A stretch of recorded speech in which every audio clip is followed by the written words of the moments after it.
Welcome aboard the Tabletop Express, everybody. My name is Chris Barrows, and I'm here with one of the other co-conductors here on the Express, none other than Anthony. How you doing, Anthony? I'm doing well. How are you on this extra spooky Halloween Eve? I'm good. Here, let's give us a background. Yes, it is the end of October. And if this is your first time tuning into the Tabletop Express and specifically Call Aboard, the end of the month is always special because we get to talk about games we played in the past month. And because it's Call Aboard, we invite you to call in, and I'll drop a link to that. I do not believe the call dashboard is working at the moment, so I'll drop a more specific link in the comments so people can get to it. But I do want to say, it's a chance to call in and talk about those games that you've played. We ask you, a game or two, come chat with us a little bit. We do have one in the wings tonight that was submitted. And when I say that, I'm excited because it's the first time I've kind of put that option out there. And for those who haven't been able to submit in the past, my hope is this opens the door more for those who maybe can't make it at 9:00 at night on a Wednesday. So, Yeah. We totally get that. There's a lot of restrictions that go with having a live stream at a specific time. You're but lucky we're I'm hoping here to get tonight, Anthony. more You're contributors. lucky I'm here tonight. Thankfully the Yankees made it a good first few innings for me that I felt okay to step away. But All right. Well, we'll try to keep it streamlined for you tonight. Consistency counts, so we like to do this. We like to do the show, but that's what Call Aboard's about. It's about you, really, more than anything, because we want to hear from you and we want to hear the games you've been playing. So in the comments, please drop a hello, say hi, say where you're from, and as we go, talk about some games you've been playing in there if you don't want to call in. As we kick this off, Anthony, I have the BGG ready to go. So I'm going to bring up the board. And so we're going to bring up a non-Yankee fan guest host. Yeah, I guess that could have been an option, but look, I'm here. All right. I'm doing my job. Dan is right. I probably could have done that. And Marcel's in the house as well. For the record, I'm pretty much impartial. I'm not really a baseball fan overall. That being said, my wife is a Yankees fan. And so, much like my wife is sort of an Eagles fan now, goes both ways. So, yeah. Well, look, what it is. Tonight, we're going to talk about some, I don't know, not all the games are spooky. Before we get into that, too, I just want to comment so people know we have two featured reviews tonight. We're going to review Reef and Ruins, which is currently on Kickstarter.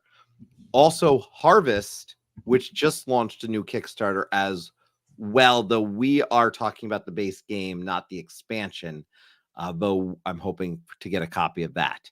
So, two featured reviews, but we're going to be talking about a few other games as well that we've had a chance to play, and the full reviews will probably come at a later time because, quite frankly, one of them, which we got a chance to play, we want to be able to play with Ryan, quite frankly. So, we'll definitely get into that one. But Anthony, why don't you kick us off? What game is on your mind that we can plug here into the BGG machine and share with everybody? Sure. Why don't you go ahead and bring up Harmonies? Okay, now I know this is a game that we have definitely talked about on the channel before.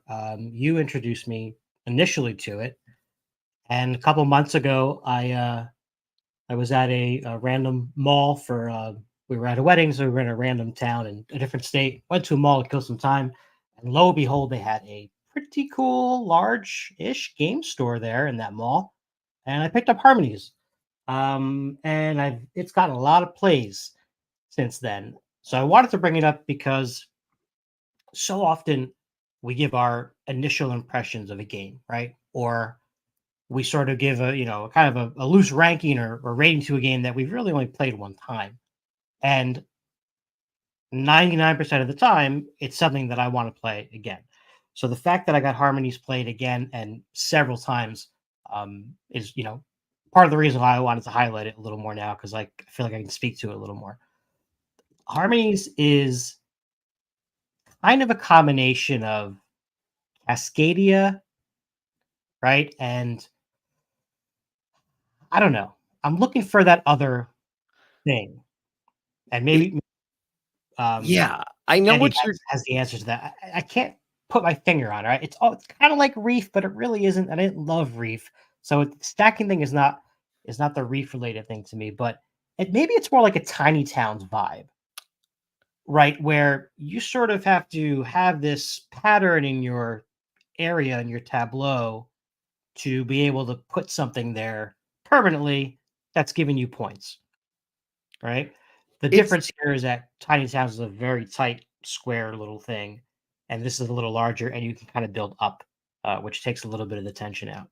I'm That really being glad said, you, by the way, mentioned something. I had to just right, get this out there that you mentioned because I've heard the Reef comparison and it does not work for me. Because yes, there's cards that you're scoring and yes, you're stacking, but that's where it ends. I yeah, think the scoring is a little bit more complicated than Reef. I think Reef is a much more basic game. I think this game is definitely a little more strategic than Reef. Reef is a oh yeah, game that I put on the table and outside of like one or two cards, I felt like that I felt were a little more complicated. It was a really super straightforward game that I could put on the table. But anyway, Harmonies, it's almost like a 1.5 in like it's that half step up from that type of game, but it has that flexibility. The Cascadia comparison completely accurate in my opinion. I think yeah. that is totally true. But yeah, I've really been enjoying the puzzle that this game presents because you are trying to optimize your space and create the most harmony by ideally scoring multiple animals at a time in different patterns if you can. But what I like about the game is that you're not only getting points from kind of housing these animals. There's also, again, similar to Cascadia, terrain type points at the end of the game that vary a little bit. So it gives you a couple different things to focus on. So let's take This a is look at what Dan yeah, brought up here Neotopia. as a Okay, I see the comparison. Oh, that comparison. certainly looks similar. Yeah, I'm seeing the comparison here. Okay. Interesting. Ooh, Yeah. that looks cool. I've never seen this one, so and I this view kind of shows it in a good light. Yeah, this is interesting. Okay. I like that comparison. Thank you for sharing that. I was not Yeah, aware sure. of this one. That's Neotopia, which is, let's get the information on this one. Designer Andre Santos and Mebo Games. Looks like it is the publisher. It's a 2023 game. So there we go. That's a nice comparison. I feel like now that I've seen it. But yeah, I'm so glad you like this one because for me, Harmonies was a delight. Just everything about this game to me was it has a flex of I put it as an in-between between Cascadia and Calico Mhm. because Calico has a tightness to it. This has a tightness because you've only got so many spots, but the Cascadia looseness is that there's so many different ways to score almost. Right. And in That's Cascadia, you can kind of throw things aside if need be to an extent and sort of let them be. But there's valuable real estate in Harmonies. So yeah. yeah, a lot of love from the chat for Harmonies. I beginning to explore a lot more of the different spirit animals, which I really think you should always play with. It's just another way to get possibly a crap ton of points if you're lucky enough and Yeah, strategic enough. I think it's pretty easy to work those in right away. And Dan's by the way, right. He's been playing on BGA and it is a nice implementation on BGA. I feel like they've Yeah, ironed out a lot of the bugs from its early access days and it plays really well. So yeah, Harmonies. I mean, look, we talked about this game a lot, and this has just risen up my charts, quite frankly. So this is one of my favorite Harmonies, by the way, is designed. Uh, let's see, designer Johan Benevut Ben Benvenuto. Sorry, Johan, I totally messed that up. And this was a 2024 game, so it is a new game. I have the warped boards version of this game, which is frustrating, but I still love it. So it's okay. cool. I'll deal Yeah, with a that. lot of love for that in the chat. Hit me up on BGA if you want to set up a game of Yeah. Harmonies. And friendly reminder for everyone, I did put a link. It's not the usual tonight. It's the one that is less pretty. But if you do Uh-oh. want to call in, Oh, God. I know. Get I'm that off the sorry, table. man. I'm sorry. That's it's Ugh, in the ugh. it's in the comments. You could take it. I put it in Twitch, Facebook, and over on YouTube, so you can copy and paste it out. I apologize to y'all. But on that note, I want to bring up one that I played and really enjoyed. I played this one with you, and that is Patterns. It's a 2023 game. It's in the Mandala series, and the Mhm.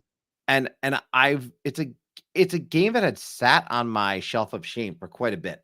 And the thing that I love this entire series. It's this wonderful two-player series. So shocker to anyone, because if you know me, you know I love two-player.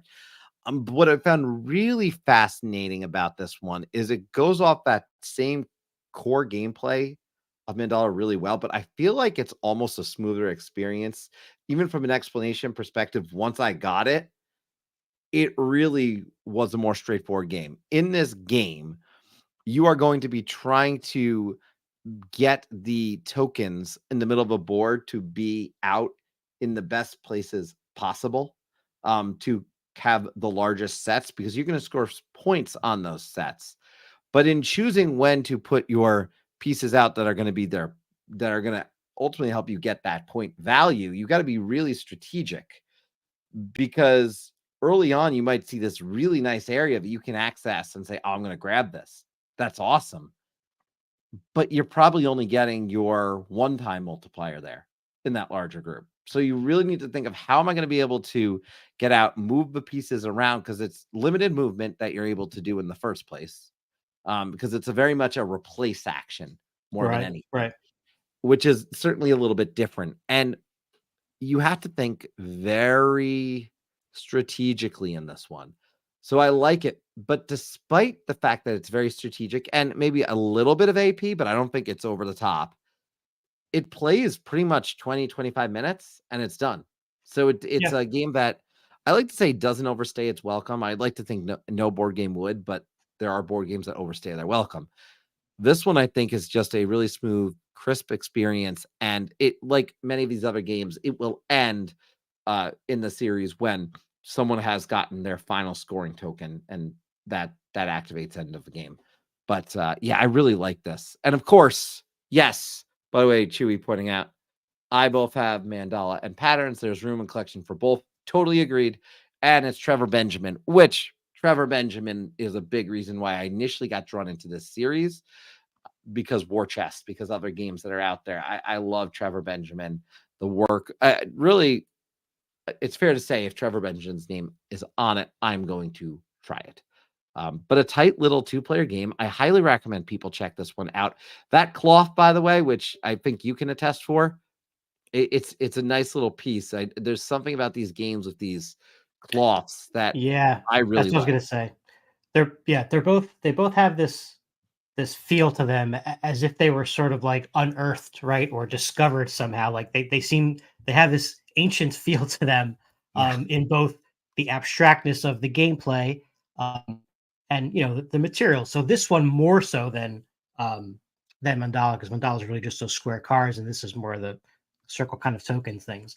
But I agree, this was a good, nice little swift but thinky strategic experience, that I definitely would get back to the table again for sure. And I think this series of games is delightful. And to what Chewy Huey said, yes, you can own pretty much everything in this series, and you're gonna get a different experience from every one of them.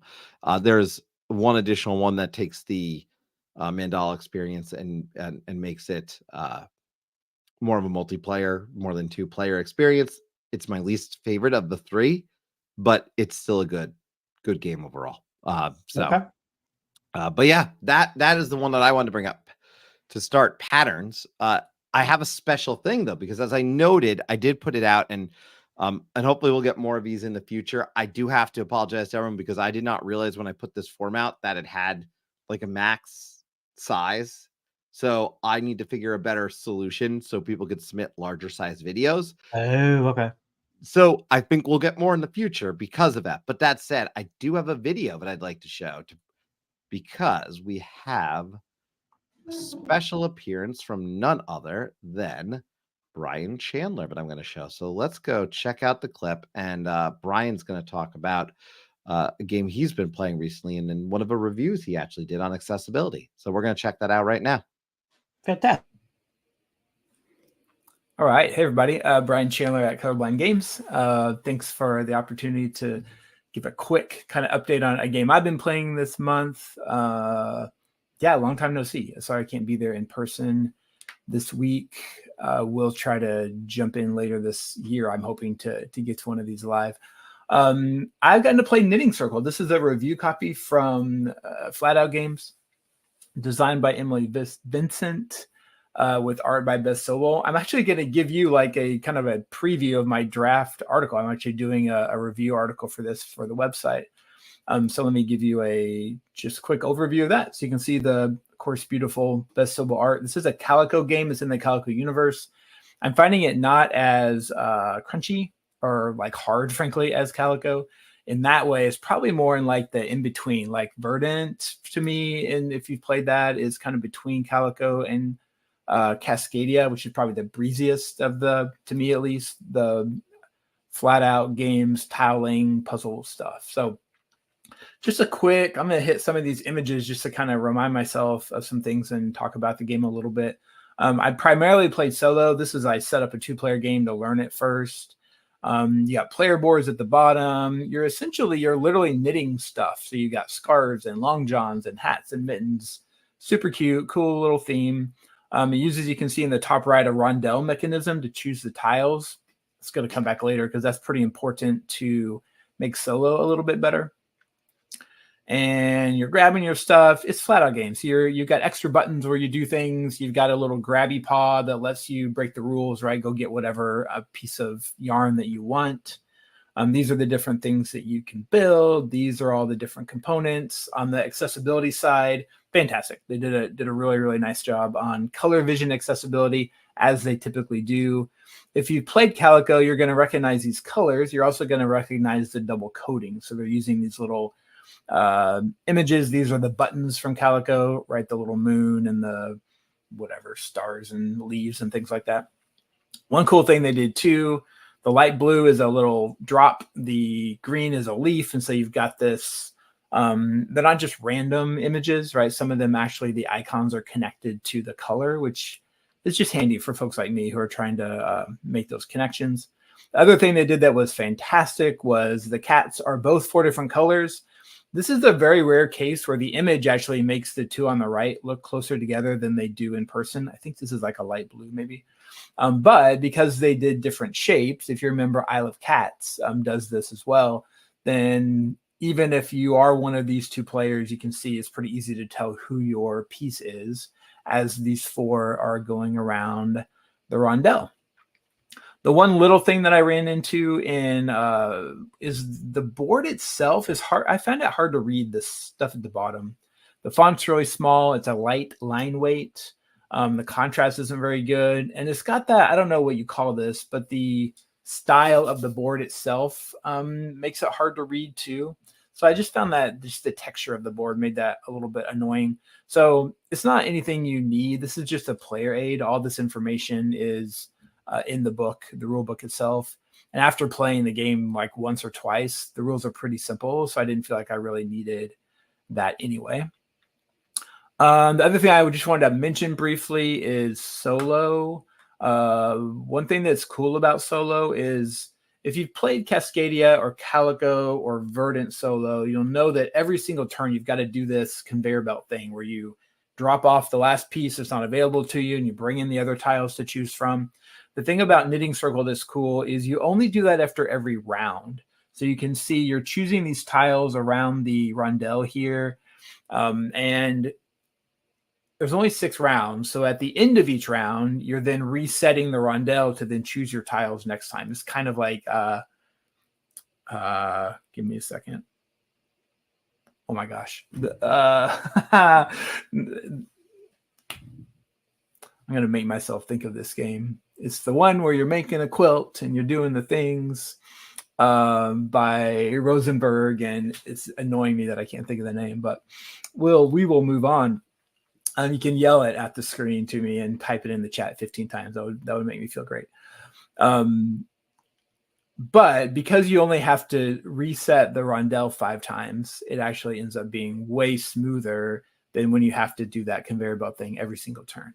And so I really like it. Probably, frankly, my favorite solo game in the flat out world, I would say. Cascadia probably a close second.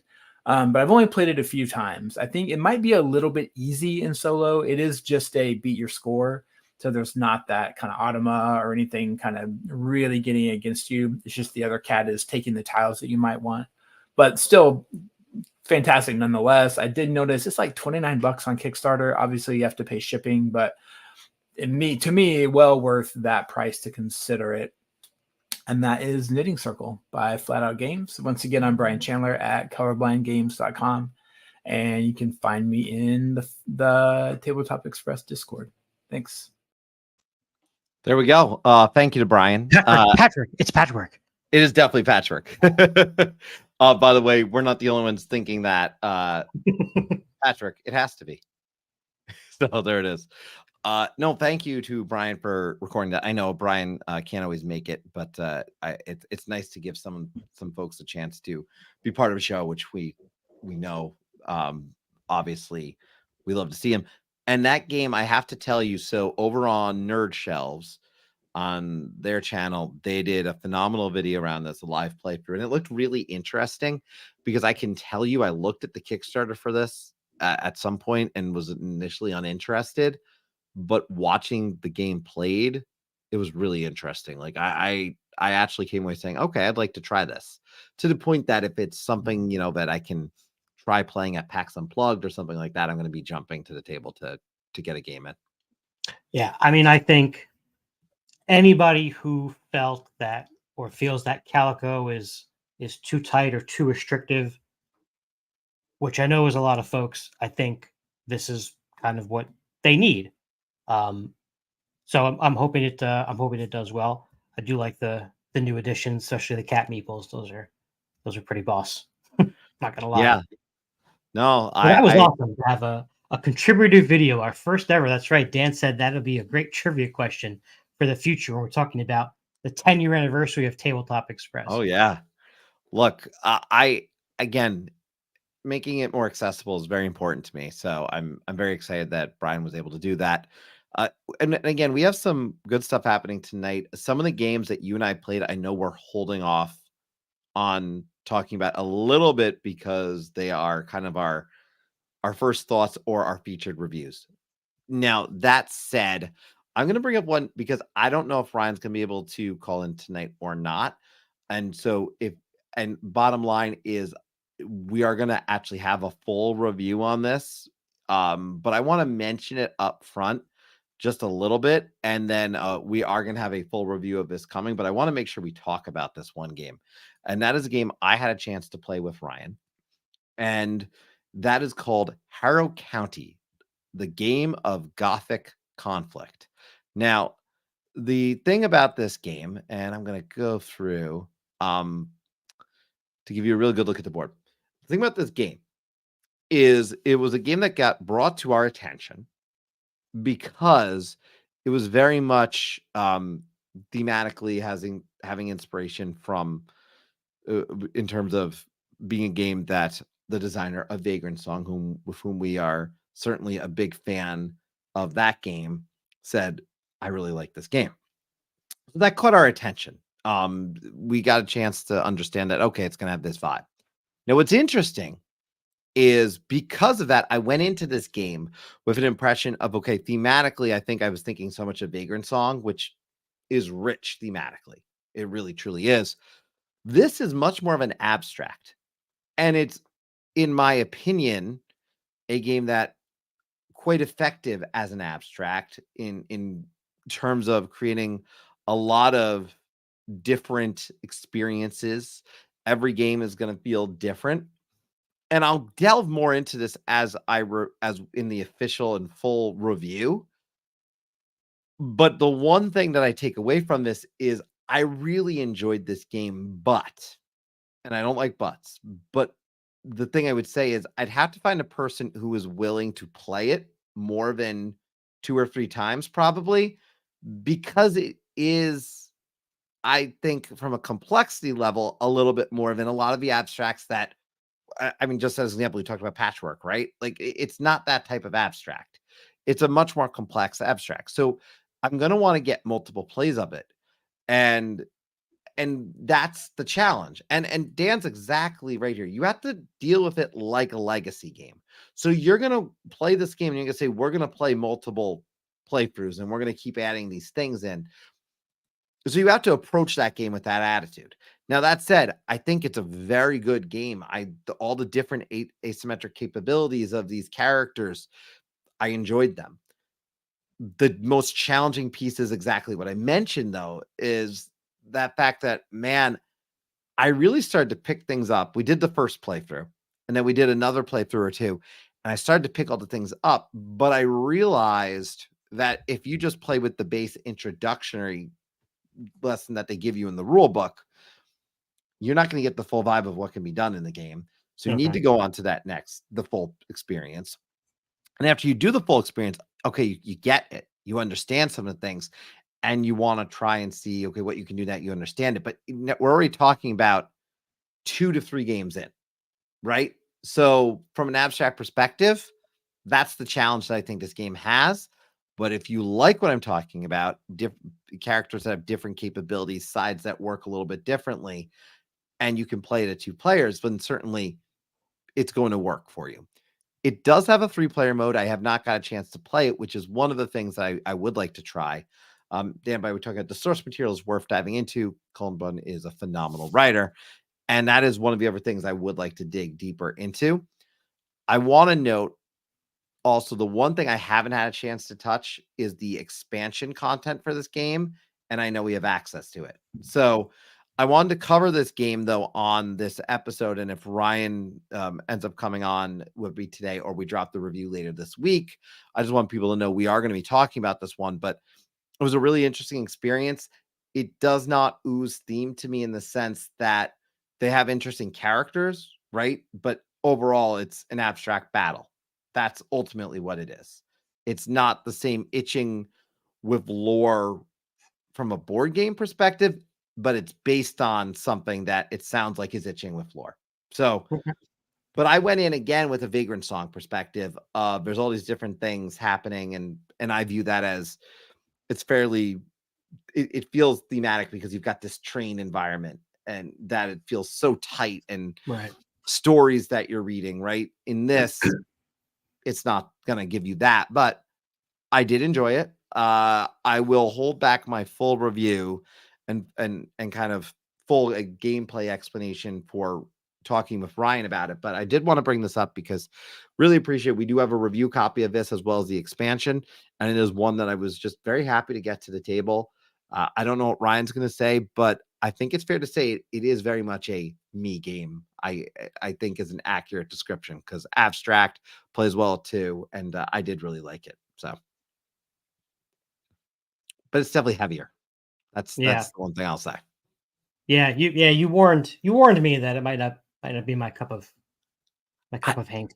But here's the thing. It has this cool thing for battling where you're actually dropping the cubes and they come out of right here. Like it's a neat battler in that sense. You know, it would be a really funny prank to play on someone. Put like a mouse or like a hamster down there and let it crawl out of that little hole in the tree onto the table. Oh boy. Watch the hilarity ensue. I would like to see if there's, here it is. Here's a good one. So you can see it right here. See how you have your battle cubes. And I love the battle cube system. I just want to point this out because I really enjoy the battle cube system because you can make sure you have more in there. And I think that's fun. And that's the other reason why I say I want to try this with more people because I'd be interested. The third player, when they're introduced into this game, ends up almost like interrupting the other people. And like they're trying to do their own thing. So, and it's both detrimental to both the other players in the game. So it's an interesting game that I really liked. And again, excited to go into the full review, but I want to make sure we covered it a little bit here tonight because I do think it aligns with the month of October, and it's a very creepy gothic vibe for sure, if that does exist in this game. Excellent.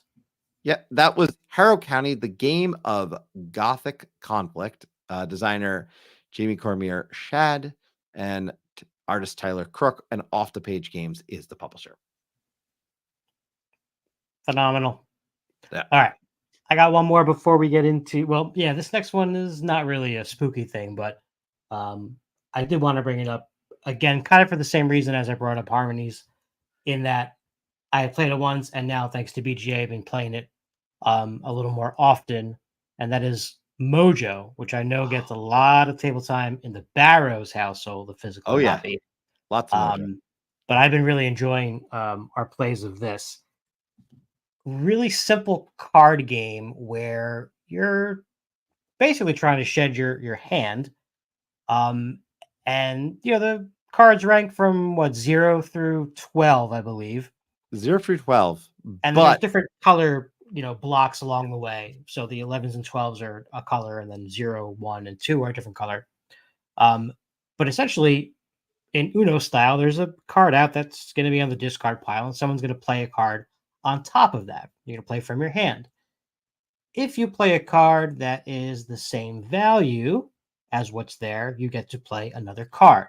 So it's pretty sweet when you have 2 or 3 or maybe even 4 of the same card in your hand, because you can get rid of a lot of them one turn.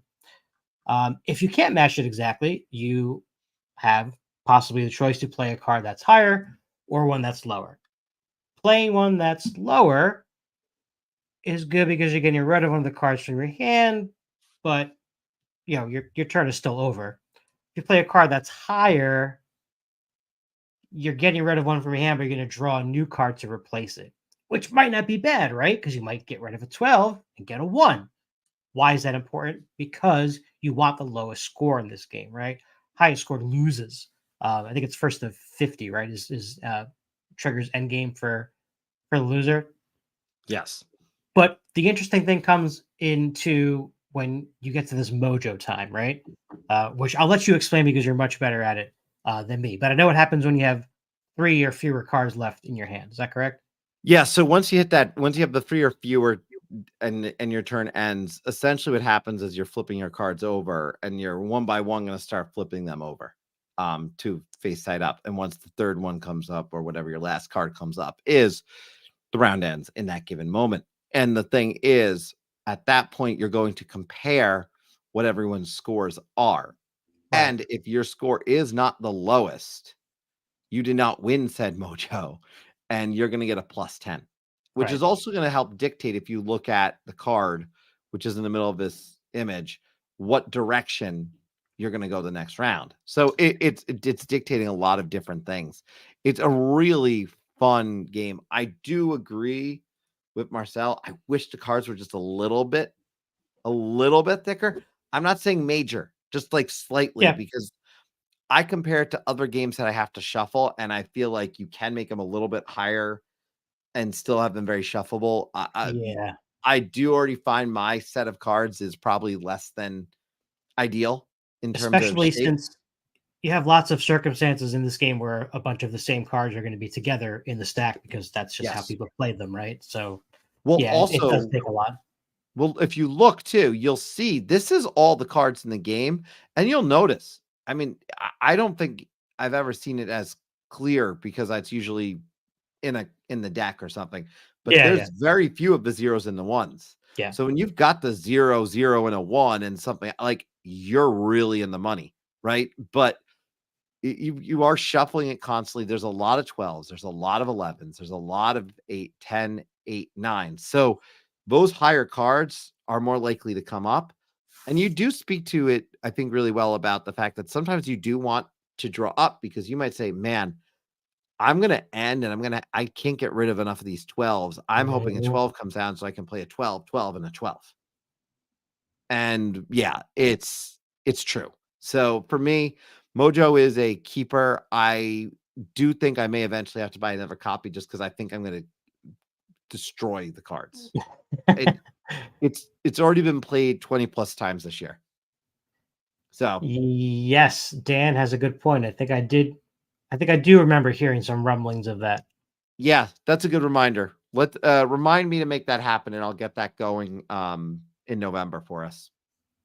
Because I do think that's a good one for the Discord to do that, which is a good reminder. If you're not a part of our Discord, please go ahead, check out the link. I put it in every episode for the notes that you will find, and we would love to see you there. We got a lot of great people there, a lot of other content creators who have their own channels within our Discord as well. So we would love to see you so you can meet them as well.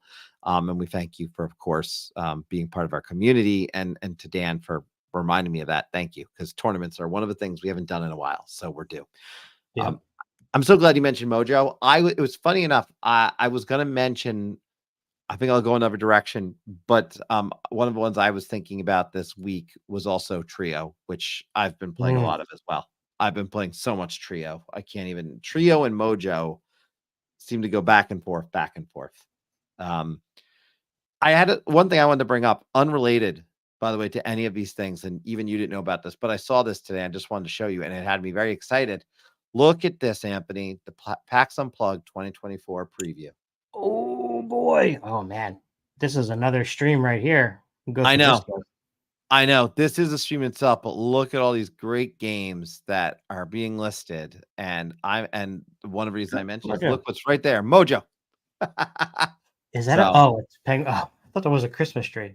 It's the Penguin game. So if people are interested, this is up on Board Game Geek, and I know we're going to have a big contingency at PAX Unplugged. So check this out. I tell you what, why don't we make, if we don't have something set yet for our first call aboard of November, do you want to make that the topic? And that way people can submit, pre-record it, or call in and tell us what games on this list you're looking forward to checking out the most.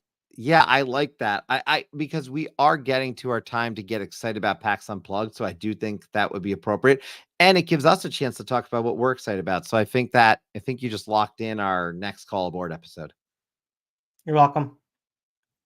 Yeah. Dan, yes, I will be 3-daying at PAX this year. I did 3-day at PAX last year. I was not around, unfortunately, Saturday night for the big Tabletop Express meetup at the hotel. I do plan on being there for that this time, though. So yes, expect to see more of me this time around. Excited to get back there. I can't believe it's already almost here again. Honestly, I feel like we just went. It is crazy how much time has gone by, and we're right there again. Now, I will say this. I'm going to bring up my BG stats super quick because there was one other one I wanted to mention, and I was going to bring up one that people probably aren't going to expect. So let me bring it up. And I normally don't go with the kid. I don't even want to call it kid friendly. It's just, I had never played this game, and I randomly found it. So I had to share that I had some Sumuko in my drawer. I can't even tell you where I got this. All right. I can't even tell what it is. Oh, okay. Numbers. Yeah. So it's numbers. But here's the interesting. So I found this, and I was just looking for a dinner game. So I was like, oh, let me pull this out. It's from 2010. It's let's give the people the info. This one, 2010, Asmodee. So it's got some alternate names, etc. It's not exactly the highest ranked, but let me tell you about this. So Sudoku. This is Sudoku, but with numbers. Now, technically, actually, I think something is wrong here. I don't think. Oh no, this nothing is wrong here. So wait, doesn't Sudoku have numbers? No, but it's the same kind of format of you can spell it. You are trying to connect. It's a Sudoku style, but what you're doing is you're actually it's fun. You are going to be able to make put your pieces out, your numbers out, but the colors cannot be the same. So as you're going across, they cannot be the colors cannot be the same. The numbers can. So you're going to notice like there's a 7, a 7, a 7, but they're now a purple, a red, and a blue. And so what's happening in this game is as you're doing it, you're scoring with every word you put down. So think almost like the Azul scoring, where you're scoring upon the end of round, you're scoring with every kind of set you're putting down. Okay. And you could score points based on the totals of those numbers.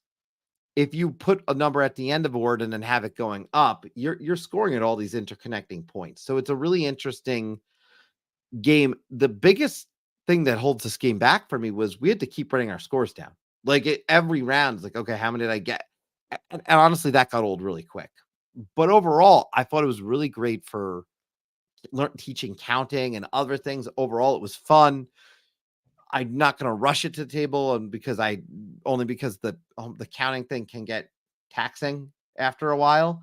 But I mean, it's a pretty neat game in being a basic numbers game. And again, you can see a sense here of just how many different ways you can connect. Like the 7 can be over the 8 because it's a blue over a green, and it's next to yellow. And then these go down into the 4. And again, colors are all different, but you're again scoring the cumulative points.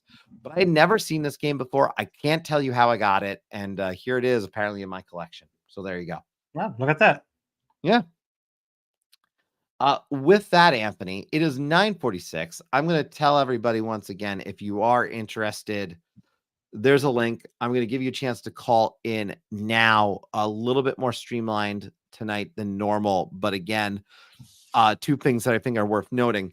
One, Brian, thank you again for doing the video in advance. We still definitely want people to call in. The video in advance at least just gives you the option when we know you can't make it and you want to be able to share. So we're going to try that out and get your opinion. We want your feedback on if you think that's a good thing. If you do want to call in, try calling in now and getting on the channel with us at this time, because in a minute or two, if we don't have anyone, what we're going to go into, Anthony, is some really first thoughts and impressions on some games we played, review copies, and as well, we're going to jump into our featured reviews. Now, I will also make sure those featured reviews are their own separate videos after the fact. So if you do miss them, you're going to be able to find them a few days after. So I promise you're going to be able to see those full reviews.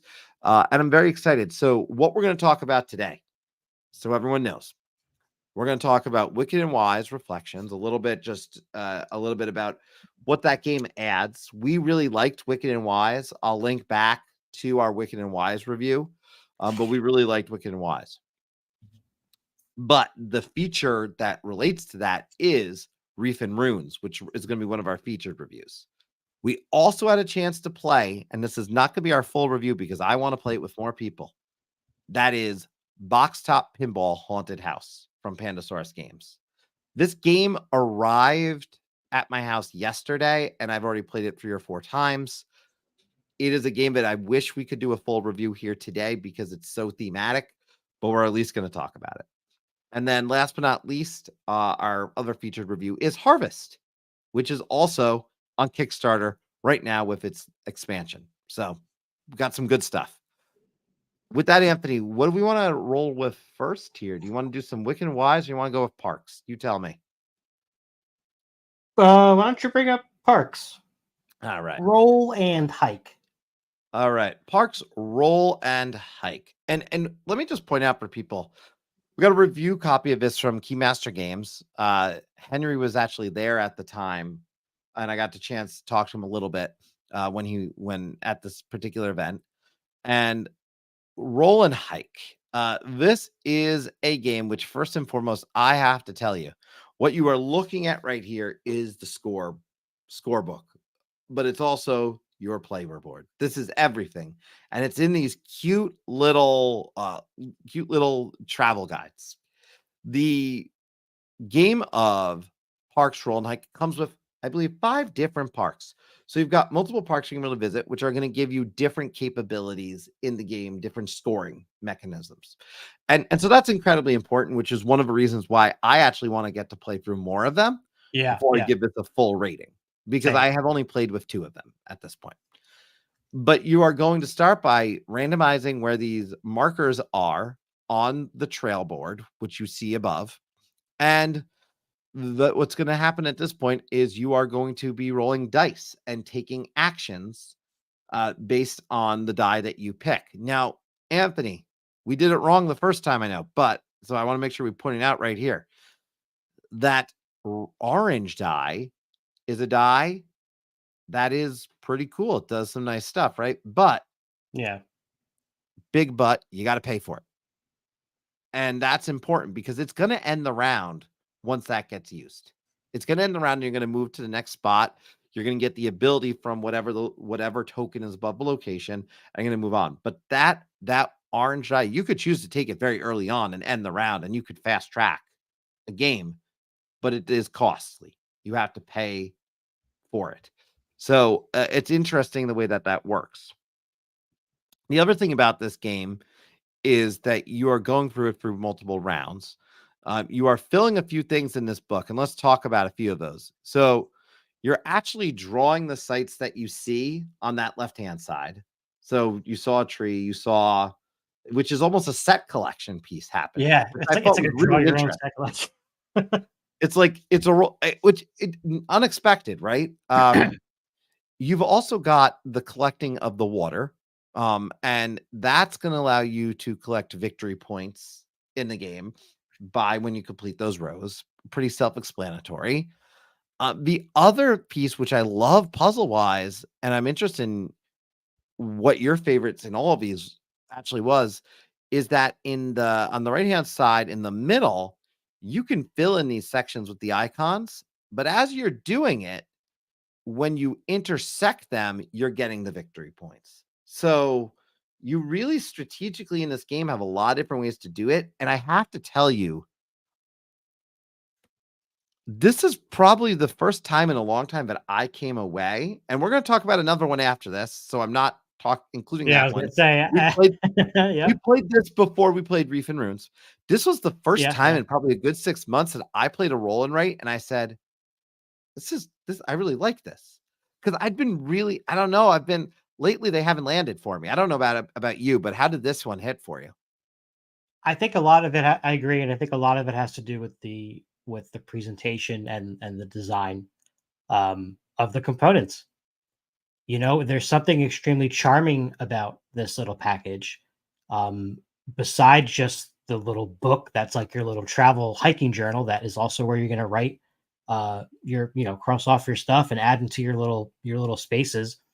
But it's not just that, right? It's like you said, it's these cards that are from real national parks, and there's something semi-thematic about how each of those will give you bonuses or score different points in different ways. And then you've got this little trail map thing that's going to differ with those points of interest as well. And it comes with a giant eraser.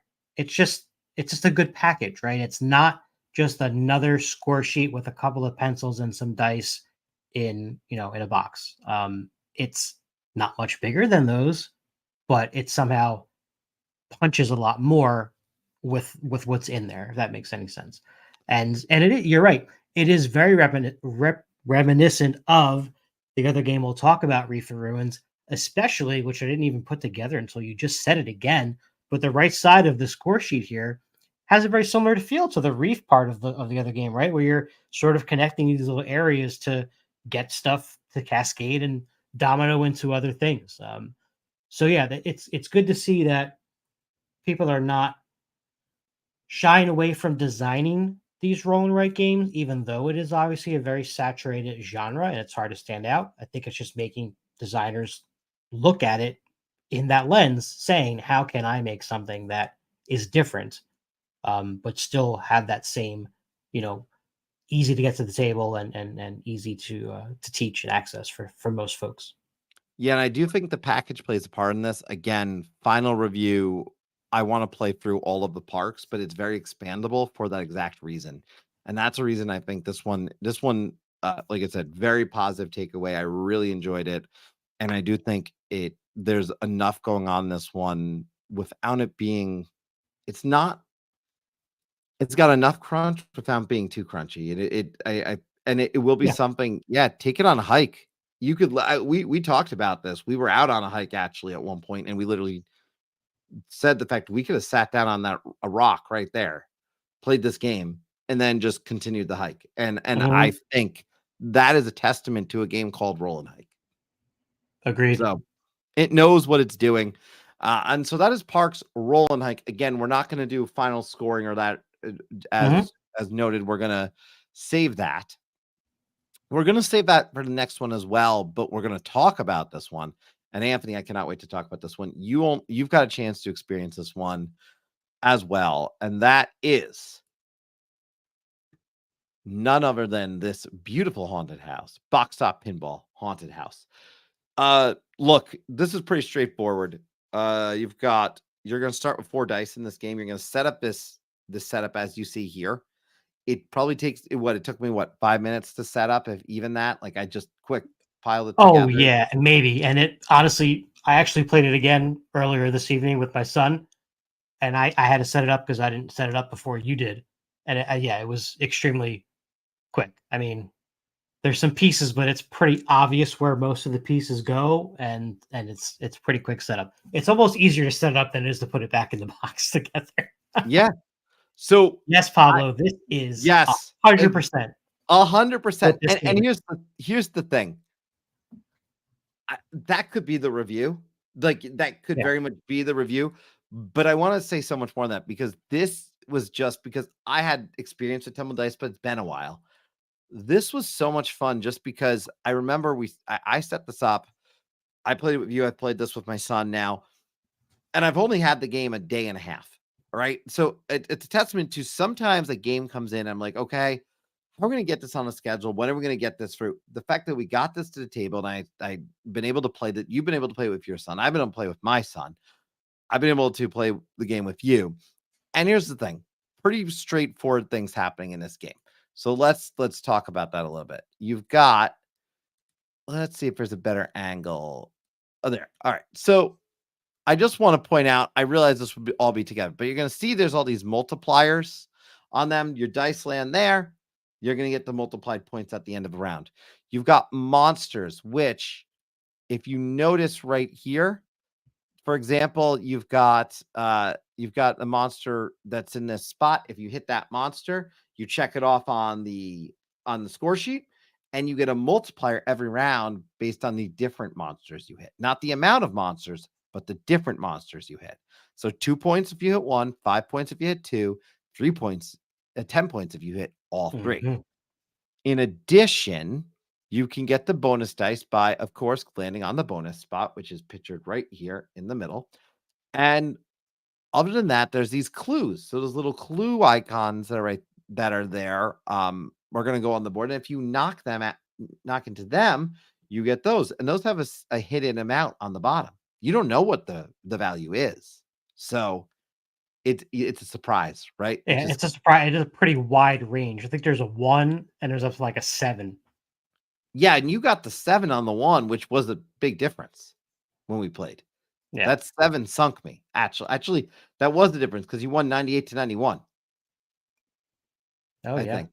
So something that 7 was literally the difference. So I gotta say, yes, Halloween tumbling dice, if you want to simplify it to that level, you can.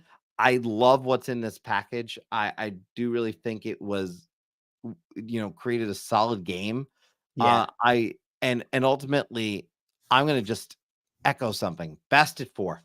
And that is the reason I'm not giving this a full review right now. And we just wanted to talk about it because I want to play this at 4. But I want to mention it now because it's the day before Halloween. If you get a chance to check this out, definitely do. This game plays 15, 20 minutes, no problem. No more than 30 minutes. It's totally true. And honestly, if we had gotten this a little bit earlier, we probably would have set up a live stream to play this for that reason, because it's so quick. And an overhead shot of this, if set up right, would look pretty cool on the table. Honestly, yeah. And again, I got the email about this review copy probably 5 days ago? Yeah. And then it was at the door yesterday. So had I got it sooner, heck, I would have rushed this out there because we would have done a stream of this for sure. And it still doesn't mean we won't. It'll just feel less timely. So I'm just going to say that as a matter of fact. But those are our kind of quick takes. I do want to mention this one, Anthony, because we did get a copy of Wicked and Wise Reflections. Reflections, yeah, which adds some pretty cool stuff it adds these multi-suited cards, which I was particularly excited about for Wicked and Wise. More goals, more treasures. It enhances the strategies of the main game. We do not have, I want to note, the like deluxeified version of Wicked and Wise. It was just the expansion. We are still digging into playing this a little bit more, but I do want to note that I like the additions it adds because I think Wicked and Wise was a really unique trick-taking game. It would be in my top 10 of trick-taking games in all likelihood if we're going to do a list. And I think this enhances the game. Yeah. I can't attest to the time part because we haven't got a chance to really truly test that. No, that was yes. Wicked and Wise was definitely an interesting take on the genre. You sort of you're basically with a teammate still, the way some trick taking games are, but you're not really playing the same way, right? One of you is trying to collect tricks, and the other one is trying to sort of manipulate the way that you would get them, or what they're worth, or so interesting. Get these goals and things like that. And so to add, just a little bit, it's just I don't know how many cards, maybe like 20 cards or so, maybe 30. But like you said, to add different cards in here that are going to, add 2 or 3 or 4 types of a suit in one thing, that could change a lot of strategy for sure. So yeah, this is worth exploring big time. Yeah, and I would note Wicked and Wise. When I say it's in top 10 for trick taking, it's not an exaggeration. There's a lot of options in that category. So, that's pretty high praise from me, quite frankly. But I will say it's because it's unique that it's there. Because you're a dragon and a mouse versus a dragon and a mouse. And I love that factor. It's a learning curve for sure. But I think adding a little bit more of this is the game that only needed, it didn't need like an overhaul, right? It just a little bit more was nice. And they deluxeified it with the current Kickstarter.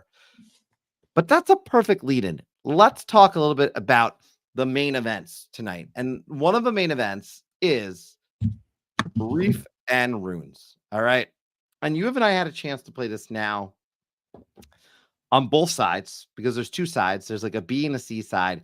There was an A expansion side that I might be with the Kickstarter that we did not get in our box. So I cannot speak to that.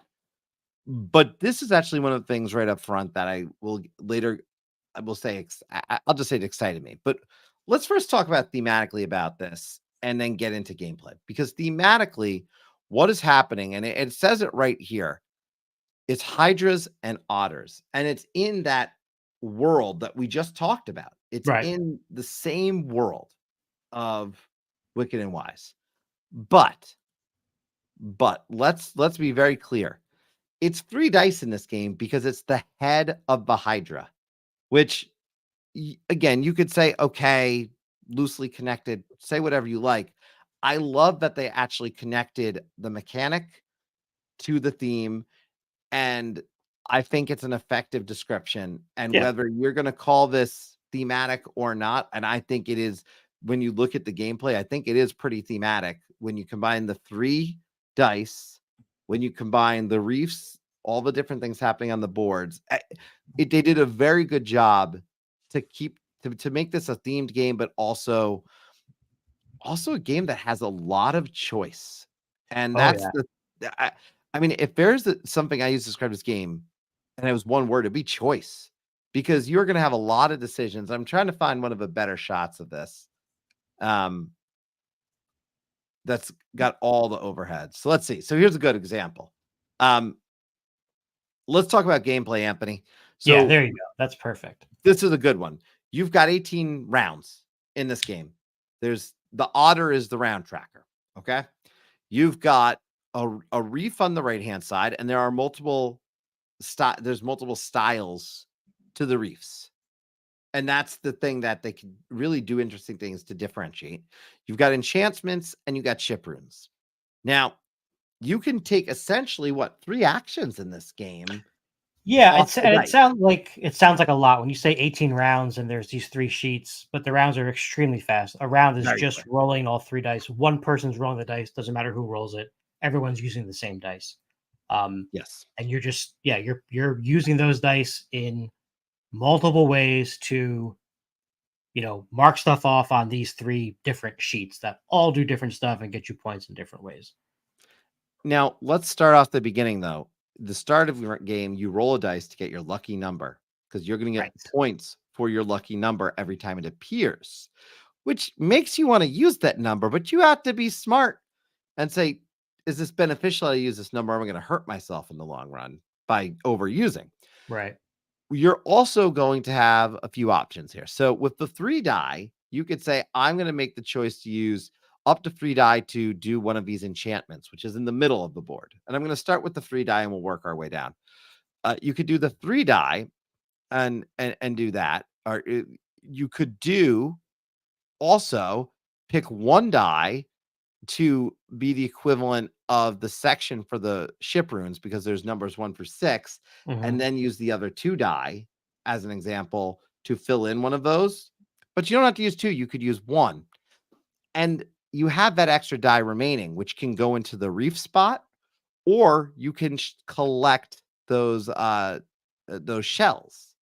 And here's the early indication that I had that I might like this game was I first said, oh man, it's really easy to collect shells. But then I realized I was constantly using the shells because the shells are going to let you manipulate the dice and you can cross as many as you like out, but you are going to use them constantly because there's a lot of games where I say, well, I don't really end up manipulating the dice. It's not a big deal. This game, you will manipulate the dice and you There's will also do it. a lot of games where if you don't take advantage of those manipulation things, they're worth points or something at the end of the game if you don't like run through them all. Oh, that's true. There's not that in No. This was obviously designed with you to manipulate and get what you want as often as you want because you don't have a lot of chances to fill up. You're not going to fill up even, I don't know, I'd say that the ship ruins one and the enchantment sheet, maybe you get to like 15-20% of those spots. The reef a little more because you can always kind of put stuff there and it has less spaces. But yeah, you talk about choice. There's a lot of choice when the game is over and there's a lot of spots that were not even touched on your sheets. Yes, and I should point out, so a few key things about each sheet. The ships is straightforward. There's same numbers, different numbers. 1 + 1 -1, meaning you'd have to go in order 6, 5, 4, or 1, 2, 3, 4, 5. You've got a pyramid system. You got evens and odds. Very straightforward. If you've played any basic game, quicks, whatever, you're gonna be able to figure out that system. Yeah, even reminds me a little bit of Draftosaurus as well, where there's those restrictions in how you can put the dinosaurs in those pens. They need to have patterns in this one or all Yep. of one kind in this one. But the enchantments are where the money is in a lot of ways because you need to balance where you're scoring on the left side with the row that it connects to on the right side, because the enchantments are going to get you multipliers, other shells. They're going to also get you reef bonuses, which we'll get into in a moment. And that's huge. So you need to get those multipliers because, as an example, like you could see on this one, someone scored 32 points because they ended up doing all the same number section, which got them 8 points. And then that got multiplied by 4. Now, if it got multiplied by 5, again, suddenly they've got even more points. They got 40 points, right? And I got 40 points in our game played when we played today. I lost by, like I said, just a little bit, but it ultimately close game. And all the games I played of this have been close. That's the other thing I found exciting. So you do need to think about these enchantments. The reef, I want to point out, it plays different with both sides. And I'm excited about what else they can do with different reef options or what people will design on their own, because you do the reef as you complete rows, columns, other items, you end up checking off these circles, and that gets you reef bonuses, which get you numbers that you can fill in anywhere on the board. They might get you straight up 5 victory points. And you might say, well, don't I want the straight up 5 victory points? Not necessarily, because if I get the right number, suddenly I've got the 8 multiplier times 5, and it's 40 there. Plus I got another one that's multiplied by 4. So you need to think about where you want those for sure. But a lot of choices in this game. And again, the 2 reefs that are in the game, I think, offer a lot of variety. And overall, I'm going to say it right now, this game surprised me. And I say it because not that I thought I would like it. I thought I would like it, but I really was taken by this game because it offered enough variety that I could see it hitting the table over and over, just because every game's a little bit different and it's expandable in my mind. Because you can totally make more reefs for this game. You can totally grow the game just by changing the way the reefs work. And it will make every gameplay a little bit different when you have a little bit of a different reef. And again, there was an A expansion reef that was not in the box that might be with the Kickstarter, but quite frankly, I would have been interested in that one too. So if we have a chance to try it out, I will jump on it. Yeah, I enjoyed this one as well. It was a good middle ground between, the very simple roll and writes and the hefty, crunchy ones like Hadrian's Wall, or everything from the Motor City folks. So it's got those 3 sheets, right? It's just like, wow, there's a lot of stuff, but it's pretty simple what your choices are. That being said, there's some hard choices to make. Where am I going to get the most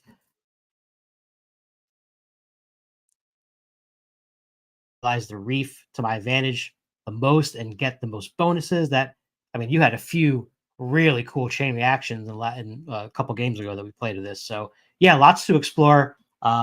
Looking forward to the final copy of this. I know most of this is what it'll look like, but a couple of design changes from what I understand. I do want to point that our review copy was essentially a final version, but it had the prototype-esque things happening where it would have been more sheets.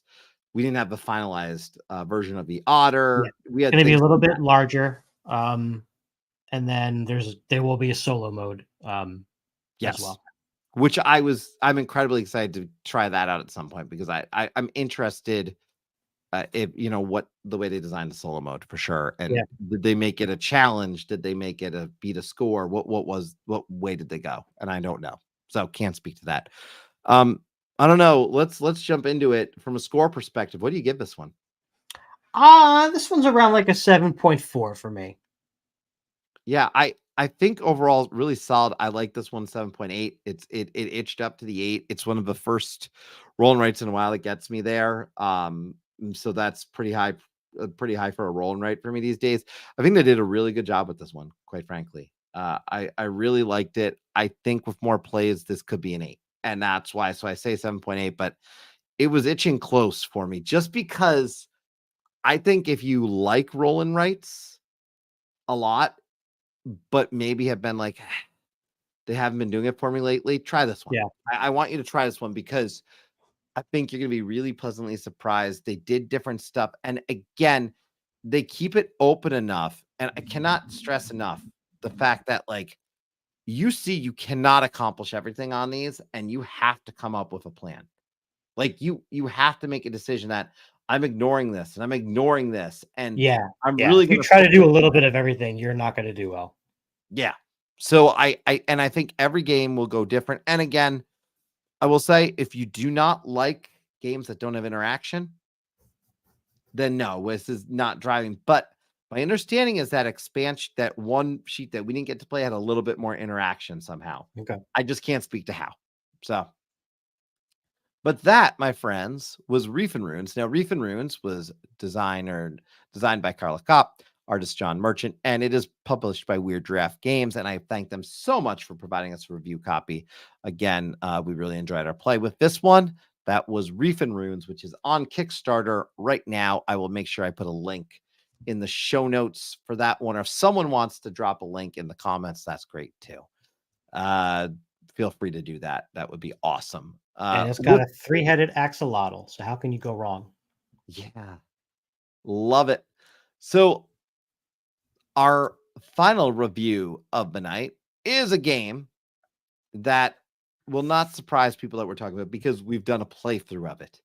We've had the designer Trey Chambers on. We have covered this game in a lot of different ways, and I'm excited to talk about Harvest. So the designer was Trey Chambers, artist T.R. Connor, and the publisher was Keymaster Games. So let's talk about Harvest. So first and foremost, let's get it out of the way. Harvest, and I'm going to get a better shot than that. There we go. Harvest is a game that is a re-implementation, first and foremost. Trey talked about this a little bit. If you did not see our interview with Trey, go check that out. I'll put a link for that as well. We played with the retail version. I just want to stress that we had the retail version. At the heart, in Harvest is a worker placement game where you are trying to ultimately have the most victory points. Fairly straightforward in terms of gameplay there. You have a character who gives you a certain extra ability. And the game really has two core phases. You've got a sunrise phase, and then you go into your worker placement actions and really going through and placing your pieces on the board to go through. And you've got 3 of those per round. So limited action selection. Now, on the board that you're seeing here, it is set up for either 1 to 3 players. I note that because you will see there's a spot that is blocked off. In a 4-person game, the spot that is right next to this right here would be available with some action. So there'd be worker placement spots there. In this game, you're going to be doing a few things. You're going to be collecting resources. You're going to be planting. You're going to be harvesting these goods. You're going to be doing all these actions to ultimately get your crops ready to go, planted, tended, harvested. And when you harvest them, you get the victory points. What's also in this game is buildings, and it has a really neat mechanic for that, Anthony, that I think I probably enjoyed more with every play, which is on your player board, you start with those trees down, as you can see, but on the other end of those is buildings, and those buildings come back into play when you actually remove forests to add more spots, and then they at that point go to the marketplace. So everything from marketplace actions to purchasing actions with a very tight economy, because your money is going to go quickly, and you'll see a lot of actions as cost. There's a spot actually on this board where you literally pay a cost to take up to 3 actions, but it's the cost of what round it is. Right. So, and there's not too many spots in this where everyone can go. So you are going to be pigeonholed at a certain point. I like this. I don't know where you stood at a player count, but I really like this at 3, and I really like it at 4. I did not love it at 2 because I just didn't love it at 2 overall, because I didn't feel the mechanic of the cow lady, or who was automating moves was it wasn't a strategic choice.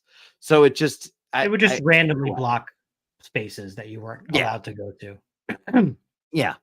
But all in all, this is a game that a few things are going to happen. And I want to point out, extremely tight game. Extremely tight, because the worker spots are tight. You're going to collect resources. Key things in this game too is you've got a water bucket that is going to move up, and you can fill the water bucket because you need your water to tend your crops. And there's also that little poop emoji that you see, and that's your fertilizer. I feel like every time we played, everyone just called it the poop, as opposed to the fertilizer. So I guess I'll just call it that. But that's one of the other aspects. And then the other unique aspect to this is in that sunrise phase, you're going to have a unique thing that happens for you every phase. Right.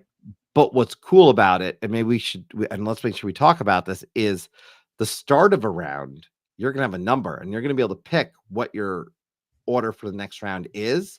And it has abilities on that. And the ones that are higher, which means you're going later, are pretty darn good, but you got to choose if you can afford to go last in the round. Yeah, they're all gonna give you money, a certain amount of money, and then another special ability. But yeah, some of them are pretty high up, but then they reward you more. But to your point, this also dictates player order for that round, right? So that trade-off is there. I like when games do that. You can go first, but there's other people who are going after you are going to get this. Is it worth it? Well, Yeah, because I really, really want to go to that spot, or my whole plan is ruined. This game is really tight, like you said, but it's also very thematic. You got to go to the general store to buy seeds. You have to use fertilizer to plant the seeds, but then you have to use water to tend to the seeds, right? And you can kind of decide, what do you want to utilize in your space? Do you want to go heavy on the strawberries because they're easy to tend, right? If you have a lot of water, they just kind of multiply and go all over the place. But they're only worth 1 point when you harvest them. Whereas the pumpkins are going to give you 6 points for harvesting them. Mhm. But obviously, they take a lot more resources to get planted. So a lot of decisions here, as you said, and a good amount of strategy to explore that always changes based on your character's ability as well, and your sunrise ability. That's going to be different every time. They, in the rule book, I believe, suggest like 4 initial pairings of character and sunrise action tile to go together for starters. I think it's cool. After you've played a couple times, it just kind of even Well, they have a drafting. the draft Yeah, option that yeah, you do once you know how to play the game yep, is so, I think, easy to just adjust to. But yeah, first game or two you could try the suggested, and or if you're playing with new players to ease them in. But I do feel like it's a game I can easily teach people, but it's a game that to master is a whole different story. sure. To Pablo's point here, is there more player interaction besides the worker placement? Not really. Yeah. There's no like card play or actions that affect or are based off of what any other players are really kind of doing at all. So Yeah. I would say, yeah, if you're looking for play interaction or worker placement, this is probably not your cup of tea. No. I do think if you are looking for the the kind of multiplayer actual interaction, yeah, different. I would say both the games we reviewed today would not hit that for people. And Yeah. that's okay. Yeah. They definitely, I don't think, are trying to. This one in particular, I brought up this image in particular because it also has those the the blueberries, right? Yeah. And the blueberries are interesting because that tile, I just want to make note of it. You put that down, but when you have to tend it to actually get the blueberries to, so you plant it, you tend to make the blueberries come up, then you harvest and the blueberries leave, but that piece stays there. So every time you tend, you could continue to get multiple blueberries, which are worth a Right. little bit more in the points. But when it comes down to it, they're, you know, that's nice, right? I do think the buildings are really good too in this game. They offer a lot of options, instantaneous. Oh, Yeah. by the way, there's our Automa cow, as I would Yeah. call her. Hello, neighbor. Oh, Um, this is the deluxe fight version, if you can't tell. mm, With these nice coins and but yeah, I overall just want to say, let me just go back. I swear there was an image with it. So here's an example of some buildings. A lot of these are instantaneous actions on this one, but there's these end of game storing scenarios. That's the only other interaction I could argue, but I don't think that's interactive for what you're talking about, Pablo. no, no. I think for some people that's enough, but but in your case, I doubt it. But if you do like things where it's like, well, I know this person's really going for something, you can have that blocking interaction, but Yeah. I struggle to call that interaction. That's just strategic gameplay, if anything. But all that Yep. said, But Anthony, I do like the design of a worker placement game with multiple spots to go to that changed slightly, and the fact that the buildings are always going to be a different array of them because there's some of them that are not going to come out at all.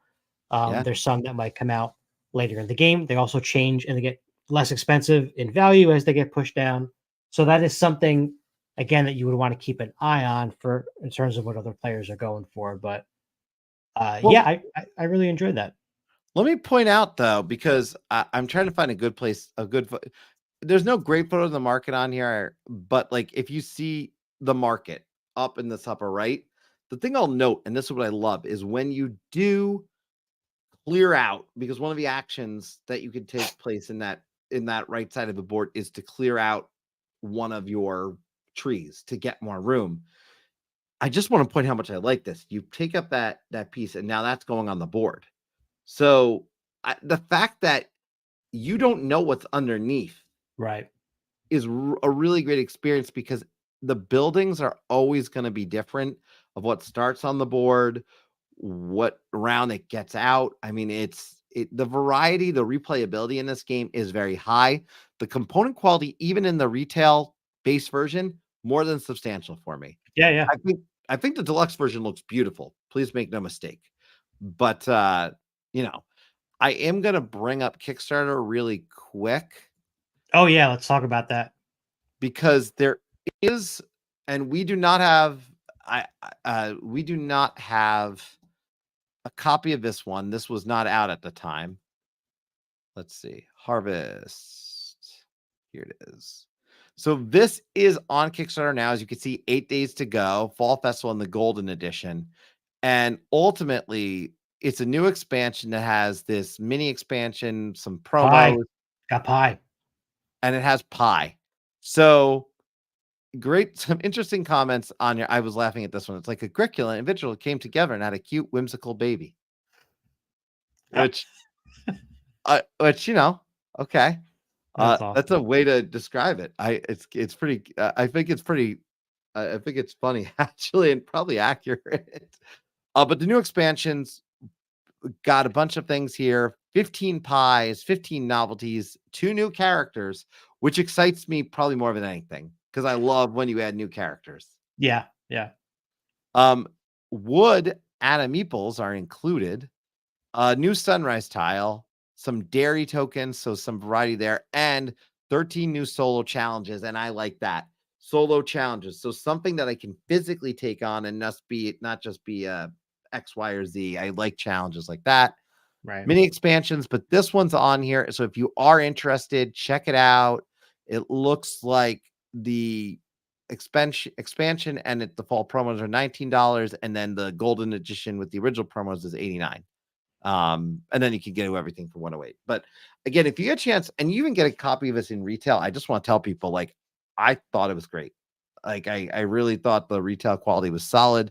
The deluxe side version does look really beautiful, and like wooden picnic festival baskets and stuff. Like, they've made it worth an upgrade, I think, at the same time. But if you play the retail version, you're gonna also be pretty happy. So it depends how you feel about deluxifying things. Yeah. So, what's your final verdict on Harvest? My final verdict on Harvest is this is a solid 8.0. I really like it. It has grown on me with every play, and I want to continue to play it. But it's a solid 8.0 for me. Really great game. I think it got that comment mentioned viticulture. It mentioned other things, right? But like, I think that this is light enough that I can teach it to family and they're going to want to play it. But at the same time, I could take this out with a more heavy board game group and it'll be a lighter experience. So I think it falls into a really nice area for me as a hobbyist, but I think it can play with any audience that I play games with. And to me, solid 8.0. Yeah, I will agree with that sentiment. I did teach this game to our friend and neighbor who does play games with us very often, but overall she's still very much a novice and prefers lighter things over complex ones.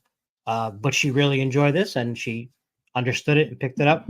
So yeah, to your point, it matches for those kind of folks, and for heavier gamers, it might be lighter, but all that really means is that they're going to find and look for strategies in a different way that a less experienced gamer maybe wouldn't. And that's why I think it's definitely accessible for lots of folks. It also has gone up for me since my first play of it, and so I think right now I'm around like a 7.6 for Harvest, but I am still looking to play it more, especially on BGA now that I've finally made a point to use it more often. If you can't tell, I brought it up a lot tonight. it's a good implementation on BGA as well. By the way, Probably putting up my group likes take that. So viticulture was our more go-to agriculture. Yes, I can understand that. I can totally understand that one. Brian, by the way, did make it. Brian, thank you. We did end up showing your video, and I appreciate you submitting it today. Yes. And by the way, Rachel, I am glad you were able to catch the end of us here tonight. And I would say it's fair to say that is the end for tonight. We did cover some great games. So just a quick rundown. We did our featured review on Reef and Ruins, our featured review on Harvest. We did mini reviews of sorts, sans scores, right? But we covered first impressions. Our first impressions of Parks Roll and Hike and Boxtop Pinball Haunted House. Both we really enjoyed. So more full reviews to come on those, and of course spoke about Wicked and Rise Reflections, and plus some other great games. So if you missed that part, feel free to go back and check that out. Thank you. I want to say to everyone for tuning in tonight. If you have any questions, ever want to be a part of Call Aboard, we're here every other Wednesday night with Call Aboard, but we've got other videos on the other Wednesdays every week as well, generally speaking. So give us a like, subscribe to the channel. If you got any questions in the comments, by all means, leave it. And please do me a favor, if you're still watching this, share a game you played this month in the comments section, and tell us why you did or didn't like it. Let us know. On that note, Anthony, I'm going to say sayonara. Thank you to everyone for coming aboard tonight, and we'll be back next week.